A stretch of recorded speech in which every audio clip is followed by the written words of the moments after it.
Bonjour et bienvenue dans le cas Mouchel Bioléal, BTS MCO, gestion opérationnelle 2023.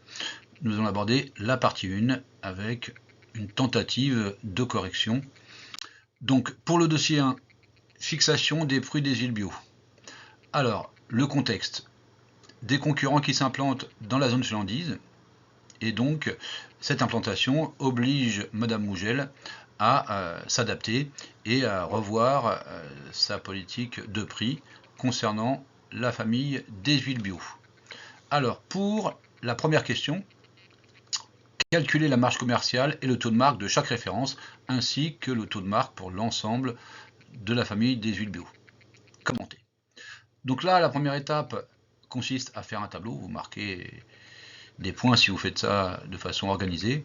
J'ai marqué un tableau à faire soi-même. Et oui, hélas, en BTS MCO, on ne vous donne pas un tableau préétabli. Alors voici un exemple de tableau. Ce n'est pas le seul exemple. Tant que vous pouvez répondre aux questions de façon cohérente, tous les tableaux sont acceptables. Donc j'ai remis les informations qui figuraient dans les annexes. Prix d'achat, prix de vente, quantité. Alors pour les références, je n'ai pas mis le nom en entier, j'ai juste mis R1, R2, R3, R4 pour référence 1, 2, 3 et 4. C'était pour un gain de temps évident. Nous avons sur la ligne totale uniquement le chiffre d'affaires, la marge et le taux de marque. Pour les autres, on n'aura pas besoin, c'est pour ça que j'ai mis une petite information à cet effet. Alors, le prix de vente hors taxe, la formule de base, prix de vente TTC divisé par 1 plus le taux. Il n'y a pas un sujet de MCO où il n'y a pas un calcul de hors taxe à effectuer. Donc là, j'ai pris à chaque fois comme exemple la référence 1. Donc là, 10,05 divisé par 1,055, on va trouver 9,53. Alors je rappelle que on peut faire des erreurs d'arrondi, c'est très peu pénalisé tant que les résultats sont bons. On est évalué quand même sur la méthodo.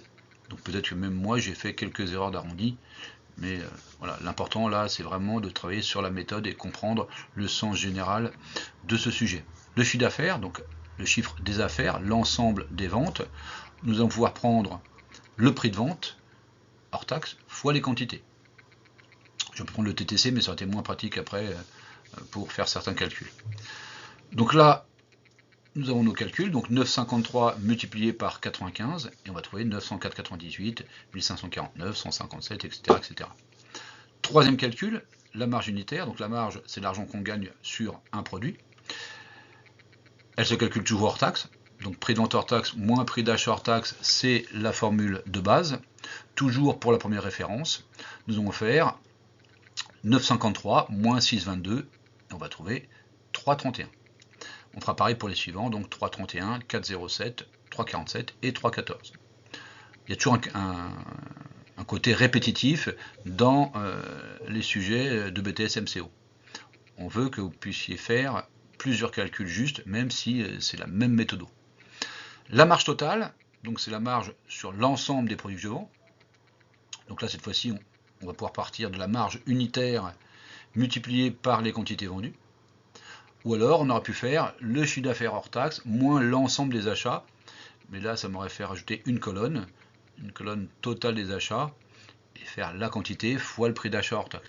Bon, j'ai choisi de partir sur la marge unitaire, ça me semblait plus pratique. Mais on voit qu'il y a plusieurs chemins pour arriver au même résultat. Donc là, 331 fois 95, on va trouver 314,45. Et une fois qu'on aura fait ça, on pourra calculer le taux de marque. Donc le taux de marque, pareil, petite définition, c'est la marge en pourcentage du prix de vente ou en pourcentage du chiffre d'affaires. On a deux façons de le faire. Alors moi je l'ai pris à partir de la marge unitaire. Donc là j'ai fait la marge unitaire divisée par le prix de vente hors taxe fois 100. Mais on aurait pu faire la marge totale divisée par le chiffre d'affaires fois 100. Alors là on peut avoir des petits décalages parfois d'arrondi, mais en tout cas la méthodologie dans les deux cas, elle est respectée et elle est correcte. Donc là, nous allons avoir 34,75, 35,23, 35,18, 37,17 et une moyenne globale de 35,77. Alors il faut faire attention sur le taux de marque global, ce n'est pas l'addition de toutes les références, ce n'est pas non plus une moyenne en faisant 34,75 plus 35,23 plus 35,18 plus 37,17 divisé par 4, non. le taux de marque lorsqu'on le calcule sur une famille de produits. On prend la marge totale, dans notre exemple 1417,24, et on le divise par le chiffre d'affaires hors taxe, 3262,04 fois 100. Et ça me donnera un taux de marque moyen. D'ailleurs, l'objectif était de 35% dans notre énoncé. Donc là, on passe à la suite. Donc Madame Mougel décide de s'aligner sur le prix de vente de la concurrence concernant une référence. Elle souhaite baisser son prix, et c'est-à-dire l'aligner sur la concurrence, et en contrepartie, elle imagine qu'il y aura une augmentation de 1,5% des quantités vendues de cette référence. Suite à cela, nous avons une question: mesurer l'impact de cette décision sur la marge de cette référence. Alors je vais repartir sur le tableau que j'avais fait. J'ai juste isolé la référence 4. On n'était pas forcément obligé de faire un tableau pour cette question qui était quand même relativement rapide. Donc là, R4 ancien, c'était les données de base, avec mon prix de vente TTC, mon prix de vente hors taxe, mon chiffre d'affaires hors taxe, ma marge unitaire et ma marge totale.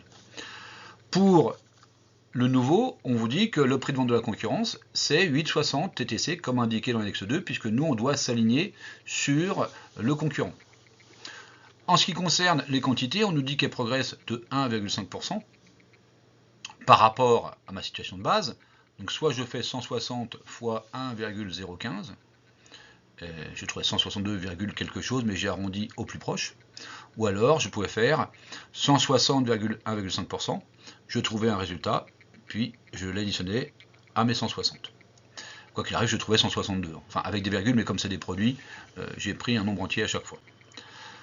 Pour le prix de vente hors taxe, comme tout à l'heure, je suis parti du prix de vente TTC divisé par 1,055 puisqu'il s'agit de produits alimentaires. Donc là, on va reporter 162 et 8,15, pas de souci. Pour le chiffre d'affaires, c'est comme tout à l'heure, les quantités fois le prix de vente, ça n'a pas changé. Donc 162 fois 8,15, on va avoir notre résultat qui va s'afficher. La marge unitaire, elle a baissé puisque mon prix de vente a diminué alors que mon prix d'achat est identique. Donc là, ce sera 8,15 moins 5,30, ça donnera 2,85. Ok. La marge totale, ce sera 2,85 fois 162, puisque cette fois-ci, j'en vois pas 160, mais 162. Et donc, on trouvera 461,70. Alors, suivant les calculs qu'on a effectués, on peut avoir des décalages d'arrondi, mais franchement, ce n'est pas fondamental, et vous ne serez pas sanctionné par rapport à ça. Donc là, on a un écart unitaire de 29 centimes et un écart total de 40,70. Ou 39,79 ou 40,05, ça va dépendre un peu des arrondis qu'on aura utilisés précédemment. Alors, afin de compenser la perte de marge occasionnée par la baisse du prix de la référence numéro 4, Madame Mougel décide d'augmenter le prix de vente d'une autre référence de la famille, et donc notre travail consiste à déterminer la référence à choisir et de justifier notre position et notre proposition. Donc là, la réponse semble assez logique, puisqu'il suffit d'observer les annexes 1 et 2 et on peut se rendre compte des éléments suivants. Nous sommes alignés sur les concurrents pour les références numéro 2 et numéro 3. On vient de baisser notre prix de vente public sur la référence numéro 4 et nous sommes moins chers sur la référence numéro 1. Donc là, pour le principe, il serait vraiment logique d'essayer de rattraper la perte de marge en augmentant le prix de la référence R1, éventuellement sans aller jusqu'à l'alignement, pour garder un avantage concurrentiel et rester compétitif, tout en respectant l'objectif de taux de marque de 35%. Alors, une fois qu'on a dit ça, c'est bien gentil, mais on vous dit qu'il faut calculer le nouveau prix de vente public de cette référence, permettant de compenser la perte de marge totale réalisée sur la référence huile vierge tournesol bio. Et on vous dit que l'élasticité prix est considérée comme négligeable pour cette référence et on doit faire un commentaire. Alors, donc là, pour cette partie-là, on va reprendre les éléments qu'on a déjà. Donc, l'écart de marge, c'est celui qu'on a calculé tout à l'heure. On avait trouvé 40,70 €. Là, pour le coup, il y avait un lien entre chaque question évident. Deuxième élément, les quantités vendues. Alors là, on a une info qui est dans la question. l'élasticité prix est considérée comme négligeable.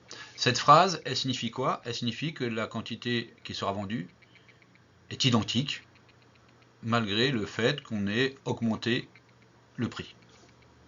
Donc là, pour cette référence, ce sera toujours 95. Pour la marge en plus par produit, on sait qu'il faut qu'on rattrape 40,70 € et que je vais vendre 95 produits. Il suffit de diviser 40,70 par 95 et je sais que je dois réaliser 43 centimes de marge en plus sur chaque produit. Alors moi, je suis parti sur le prix de vente hors taxe. On aurait pu faire des calculs avec le prix TTC, mais bon, ça ne me semblait pas cohérent par rapport au cours que vous pouvez suivre. Donc je prends mon prix de vente hors taxe habituel, je vais rajouter les 43 centimes de marge supplémentaire que je dois rattraper, je trouve 9,96. Ça me permettra de trouver ensuite le nouveau prix de vente TTC, toujours avec une TVA à 5,5. Donc 9,96 multiplié par 1,055, et donc là je vais trouver 10,51. L'augmentation des prix n'est pas suffisante pour influencer les consommateurs, sachant par ailleurs que le prix TTC va rester inférieur à la concurrence. Les prix pratiqués sont toujours attractifs et l'objectif de taux de marque respecté. Le résultat aurait été différent si les clients avaient été sensibles à une modification tarifaire. Donc là, comme on vous dit que l'élasticité est négligeable, on pouvait s'arrêter sur cette idée-là.